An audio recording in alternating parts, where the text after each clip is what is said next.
start our discussion of macroeconomics with a review of the indicators that measure our economy. But first, we're going to take a look at aggregate demand and aggregate supply.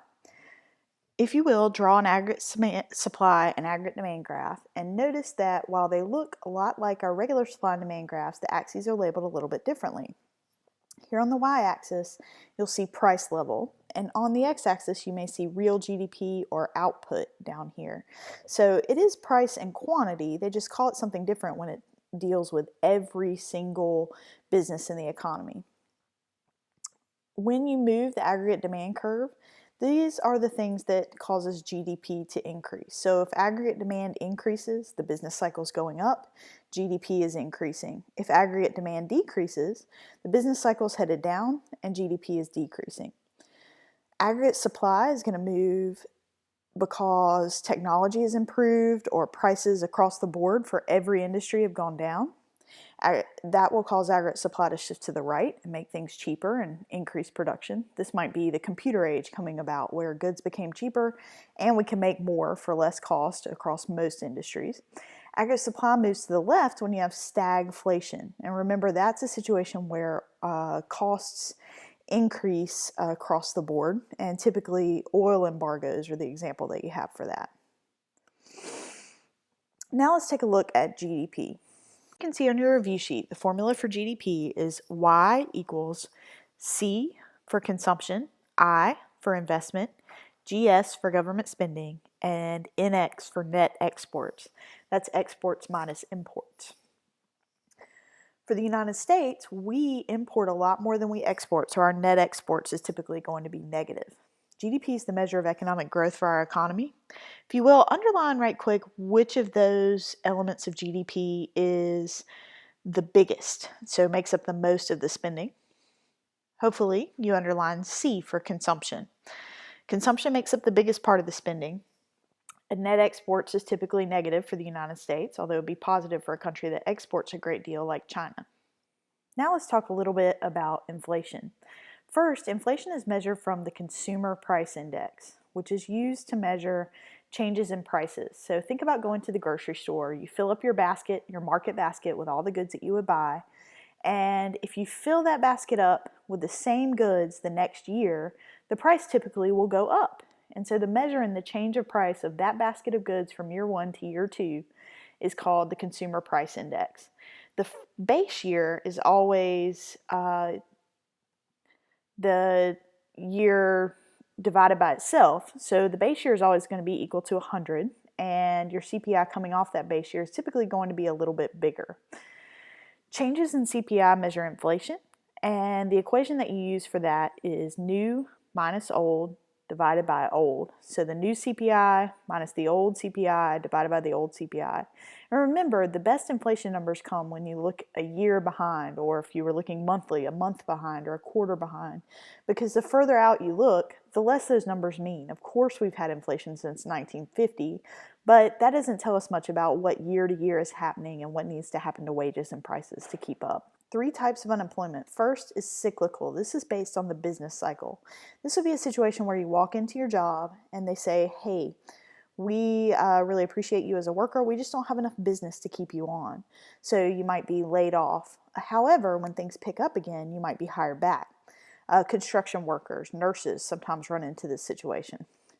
Structural is where you have a set of skills, but they are no longer needed by the economy. The example I like to give is my mother, who was a telephone operator.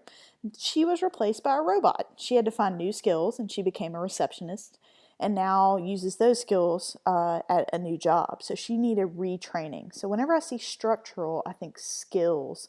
And any sort of job training program can really help with structural unemployment. Finally, there's frictional unemployment.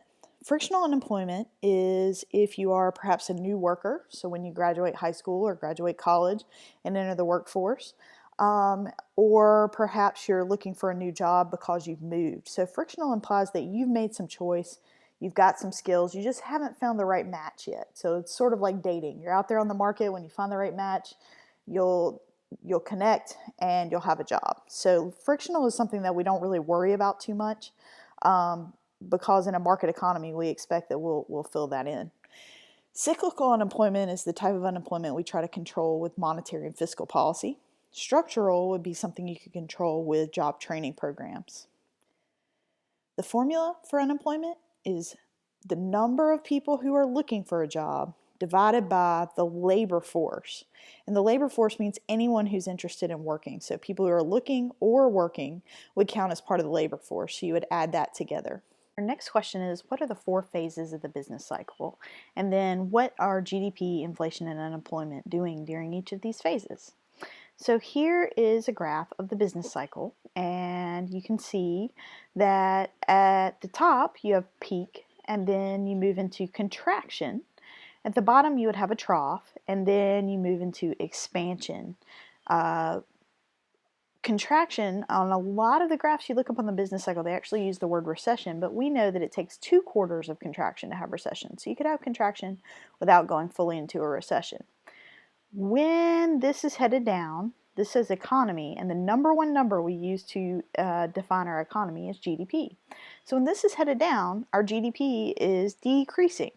That means that unemployment is increasing and that inflation is decreasing. When GDP is headed up, our economy is in expansion, and that means that GDP is increasing, inflation is increasing, but unemployment is decreasing. And I've written it out in words here for you too. During contraction, GDP is headed down, so the rate of growth of our economy has slowed, which means think about inflating a bag or something. The rate of inflation is going to slow down, and unemployment, of course, is going to be up because the economy is in bad shape. A lot of the ways that these questions will ask, though, is they'll ask you about just inflation and unemployment. So think about an economy that has high inflation and low unemployment. The number I focus on is unemployment because it makes sense to me. If unemployment is low, the economy is doing well. So inflation will be high, GDP will be high, and we'll be in expansion. So our next question is, what is stagflation? Stagflation, hopefully you can remember, think about it and access it in your head, pause for a second, and see if you can graph what happens to the aggregate supply and aggregate demand curve during stagflation, and then restart the video. Stagflation is when inflation increases because of an underlying cost problem. So something that affects the entire economy, like the price of oil, increases, and that's going to lead to a reduction in aggregate supply. You see here, this is labeled SRAS, that means short run aggregate supply. Here's aggregate demand. You don't have to stress about that too much, but I did want to point out why it's labeled a little differently. So aggregate supply moves to the left. So you move from here to here, and what happens is your price level is going to go up, and when prices go up, we call that inflation. And your output is going to go down, and that means GDP, of course, is going down because this part of the graph covers GDP.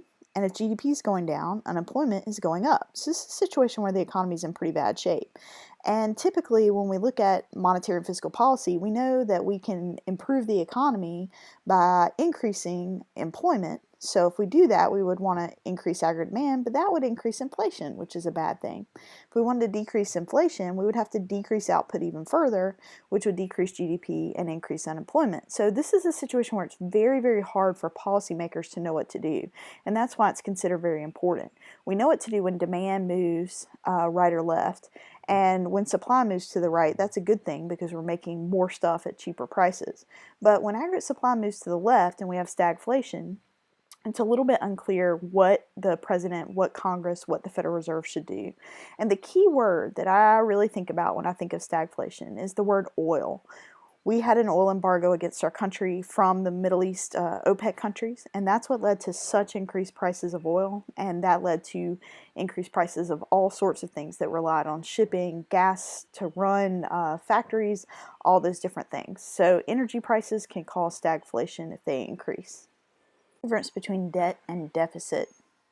A deficit is where you spend more than you budgeted. So if you run a budget deficit, you have a couple of options. You can take out of savings, you can get a loan, and of course you may want to change your future spending.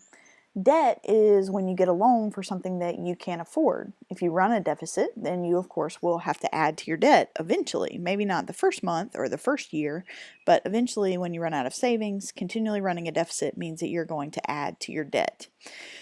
The opposite of a deficit would be a surplus. So that means you have extra money left over. If you have a surplus, you could use it for lots of things, buying new stuff or paying down your debt. Here's a neat graph that I think shows this really well. This is our country, and outlays means how big our budget was. So this is how much money we spent, the red line. Revenues is, of course, what we bring in. So this is the blue line. So anytime the red line is bigger than the blue line, we have a budget deficit. And you can notice that we have a huge budget deficit right here during World War II. And then, of course, we've run a budget deficit, and we started a big budget deficit, likely due to some Great Society programs and defense spending during the Cold War. So we've run a pretty big budget deficit here. This is, of course, as percentage of GDP, so these are adjusted for inflation. Then you'll notice in the late 1990s, when our econ standards were written, we actually ran a budget surplus. So this surplus, though, did not get rid of our government debt. Just because we had a little extra money in our pocket does not mean that we paid our debt off. And that's important for you to note. And of course, you can see here as the financial crisis hit, we have done quite a bit of deficit spending. So we've been involved in some wars and done a lot of domestic spending. How's a recession measured? Hopefully you know this definition. Say it to a partner. It's 2 consecutive quarters or 6 months of declining GDP.